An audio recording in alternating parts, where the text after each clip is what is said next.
నమస్కారమండి.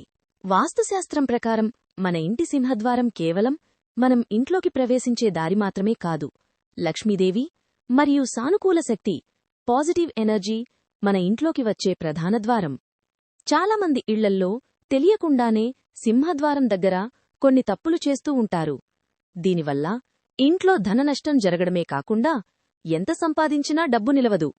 ఈరోజు ఈ వీడియోలో మనం సింహద్వారం దగ్గర అస్సలు ఉంచకూడదనే ఆ 3 ముఖ్యమైన వస్తువులు ఏంటో క్లియర్గా తెలుసుకుందాం. చాలామంది ఇళ్లల్లో లోపల స్థలం లేదని లేదా వీలుగా ఉంటుందని డస్ట్బిన్ను సింహద్వారం పక్కనే పెడుతుంటారు. వాస్తు ప్రకారం లక్ష్మీదేవి ఎప్పుడూ పరిశుభ్రంగా ఉండే చోటే కొలువై ఉంటుంది. ఇంటి ప్రధాన ద్వారం వద్ద చెత్త లేదా మురికి ఉంటే అక్కడ ప్రతికూల శక్తి, నెగటివ్ ఎనర్జీ పెరుగుతుంది. దీనివల్ల ఇంట్లో ఉన్న డబ్బు ఖర్చయిపోవడమే కాకుండా కుటుంబ సభ్యుల ఆరోగ్యం కూడా పాడవుతుంది.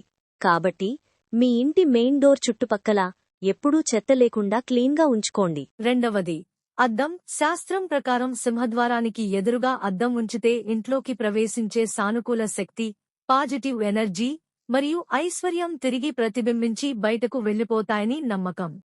విరిగిన వస్తువులు, పగిలిన కుండలు లేదా చిందరవందరగా ఉన్న చెప్పులు మెయిన్ డోర్ వెనుక లేదా పక్కన, పాత ఇనుప సామాన్లు, విరిగిన కుర్చీలు అస్సలు పెట్టకూడదు. అయితే సింహద్వారం దగ్గర ఏముండాలి? ఎప్పుడూ మీ ప్రధాన ద్వారాన్ని బాగా వెలుతురు ఉండేలా చూసుకోండి.